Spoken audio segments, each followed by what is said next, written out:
Okay, guys, we have 88 days of 2024 left. In Chinese culture, 8 actually symbolizes luck. Hi guys, sorry, I totally forgot to introduce myself. Welcome or welcome back to my channel. I'm Jini and today we'll talk about cleaning and decluttering. I will not only give you tips on how you can declutter, but also how you can maintain a clutter-free environment. So first, let's talk about why we should declutter in the first place. I believe that the space we live in reflects ourselves, and the other way around is also true, meaning that when you have a clear space, it is easier to have a clear mind also. I also think that the less things you own, the fewer problems you have. And on top of that, I also think it's easier to clean when you have less things.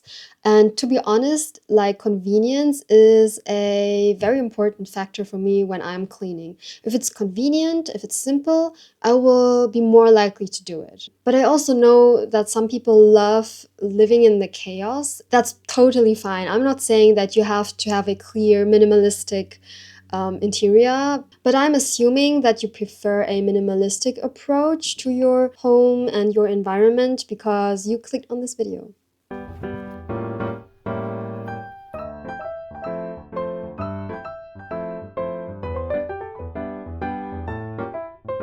But how to actually declutter efficiently? There's one question that I will keep in mind during my whole decluttering process, and that is, does this item bring enough value into my life?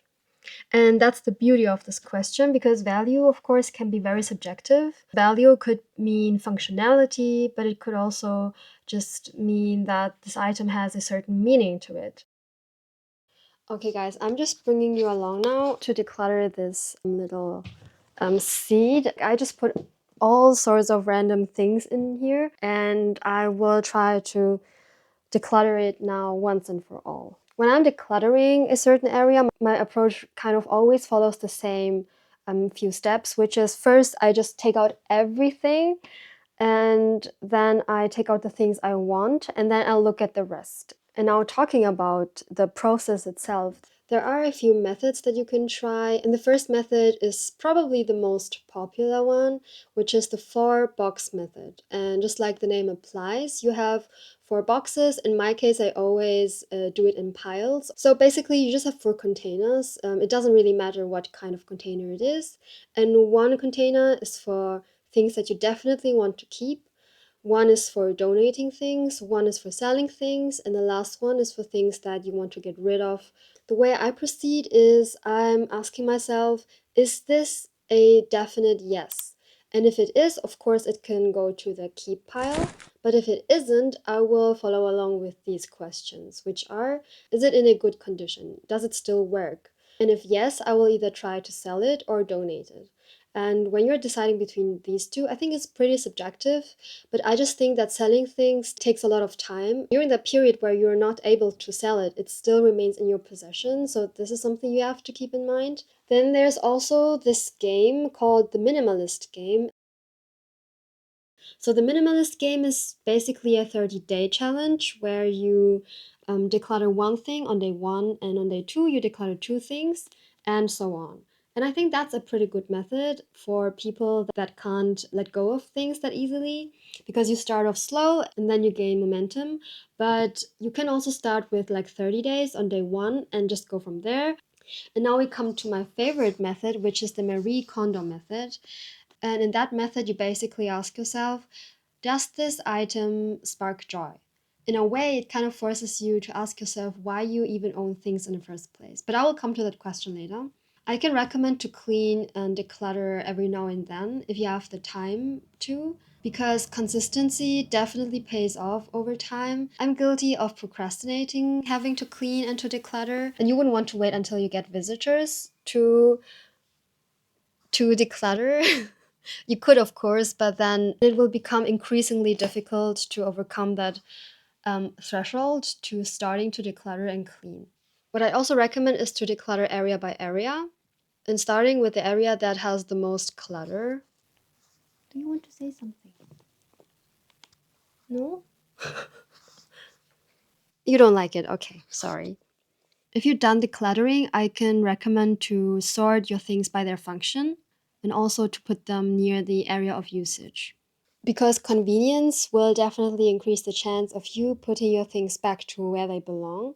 And when you're done, I'd also recommend decluttering digitally, meaning you go through your photos, you go through your videos, and also your PC and get rid of all the documents, photos, and just also apps that you don't need anymore. Maybe you can just experiment and see what method works for you.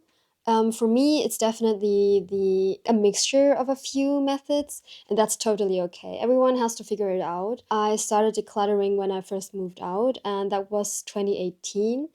And you get better with time. The more you try out your methods, the more you'll see what works for you and what doesn't. Because at the very beginning, it was so hard for me to get rid of things. I was keeping like literally trash. Nowadays, I'm like, I do have some emotional attachment to this item, but at the end, it's still just an item. Because at the end, they are just transient. And I don't think that's a bad thing. I don't think that we shouldn't attach any meaning to materialistic things.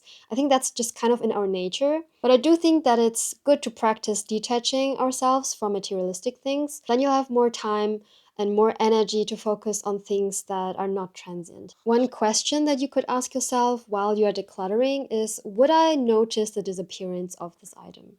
Remember, items are there to be either useful, to bring you joy. I think an item should gain its right to be in your possession, to be in your home and take up space. But of course, like saying all of these things, take it with a grain of salt. These are only my personal opinions, and of course, you can have another opinion. That's totally fine. Now we'll come to the final part, which is how can we maintain a clutter-free environment once we finish decluttering our home? I think when it comes to decluttering, prevention is probably the best method. Because if you're not buying random stuff that you won't need anymore in like a few days, months, or even years, then you don't have to declutter in like a few days, months, or even years. Before I purchase something new, I would try to at least wait for one night. And in proportion to the price of the item, I would even sometimes wait months or sometimes even years. This method requires you to have a lot of patience, but trust me, especially if you're like a person that gets easily attached to things or like easily obsessed with things, that's a good method to not let your emotions fool you. I'm speaking from experience. I have a lot of situations where I'm completely enamored with an item and the day after I forgot.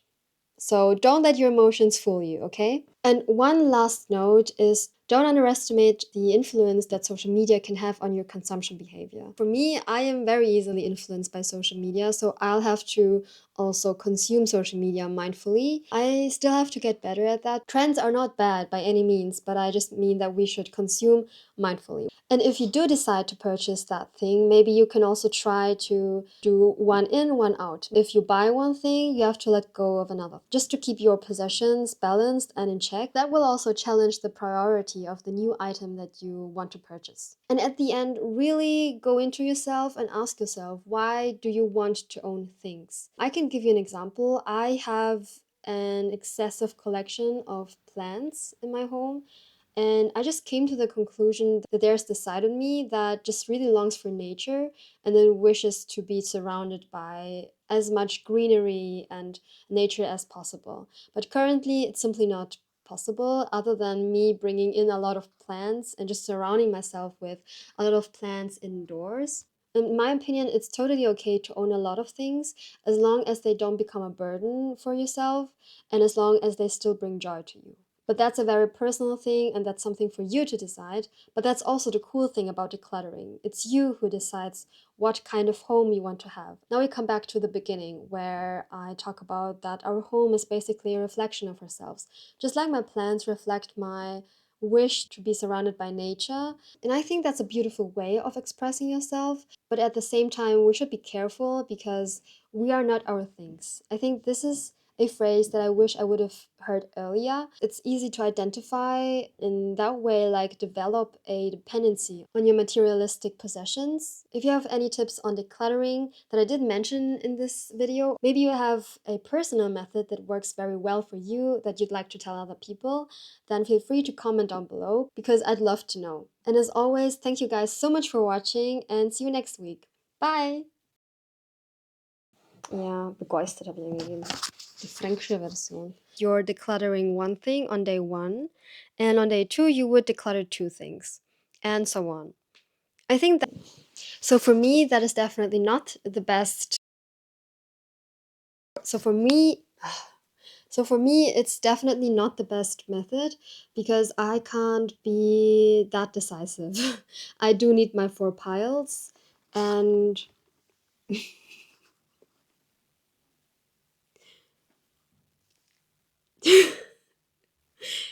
yeah.